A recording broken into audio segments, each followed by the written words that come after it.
Hello world, this is day 3 of the COVIDeo reporting.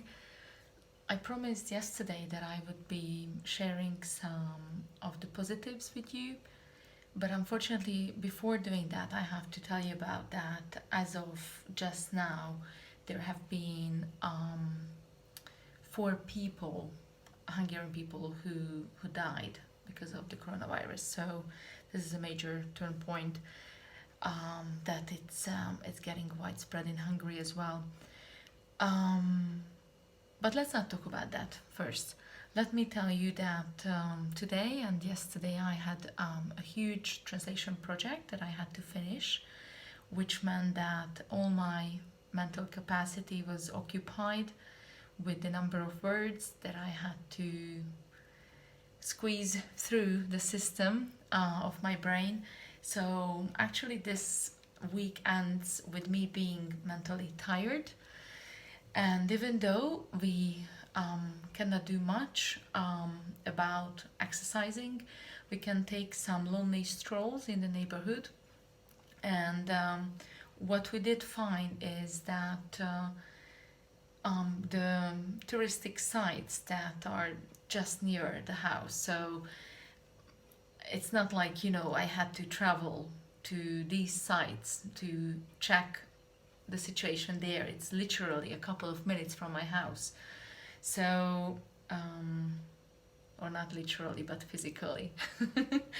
But anyway, so we took these photos, and it was really shocking to see the city continuing to be slowing down, to have hardly any traffic, no cars on the embankments, no passengers on public transportation, as well as the lack of tourists, which is really refreshing for someone who has been exposed to lots of traffic, both crossing the chain bridge to the past side or just simply doing my evening walk, or so to say like health walk or something like that, and then still encountering masses of people.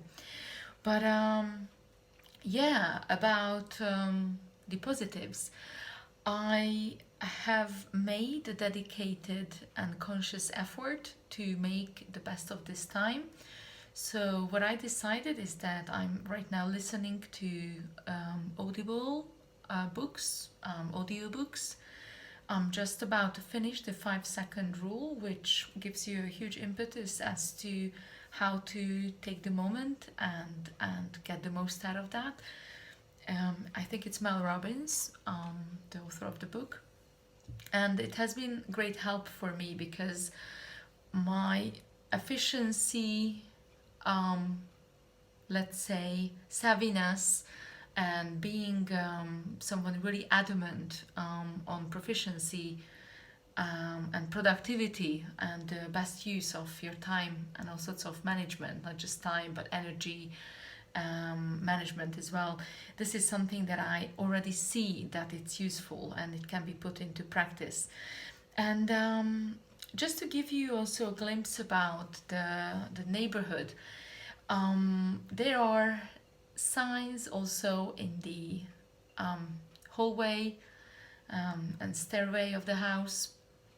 There are also signs outside various doors encouraging people to help the elderly by doing the shopping for them.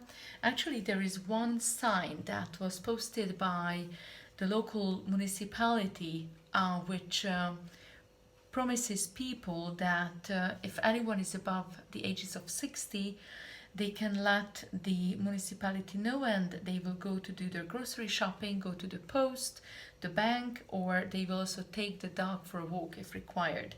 So that's something really amazing. I really appreciate that. And also another positive thing is that I see lots of experts, may there be family counselors or psychologists, or simple, let's say, people with some common sense who are willing to offer their knowledge to help people cope with the situation free of charge. And that means that there would be these live sessions available There was one at 8 o'clock, another one at 9 o'clock.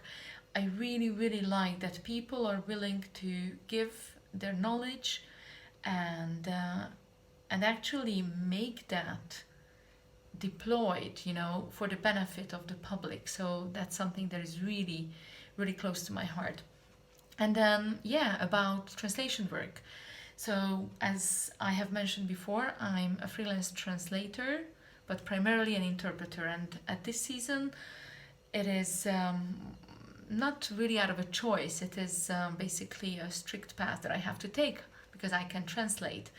And the funny thing is that if you are a freelance translator who is at home most of the time, you don't necessarily would feel your life to be, turned upside down simply by being confined in your house. This is what you would be normally doing. So there are also funny memes exploiting this idea, and also really entertaining Facebook groups where we can vent as colleagues, freelance colleagues, about the current situation. So anyway, I don't want to drag this for being too long, but what was really interesting is to have all of my translation work somehow, be influenced by the epidemic, either because it was a decision of an authority or some position that they issued, or there is a planned care for an ill person that must be very much protected from the epidemic, or even the business plan. Actually, the annual report of one of the companies has reference to the profit expectations for 2020 in light of the coronavirus epidemic. So I believe that this is going to linger around and is going to stay with us, as I mentioned, for a long, long time. But if I can earn some money by translating text related to the topic, all the better. I hope you're all safe. Make sure that you stay in house and don't leave the house only if it's super necessary. Good night to you all.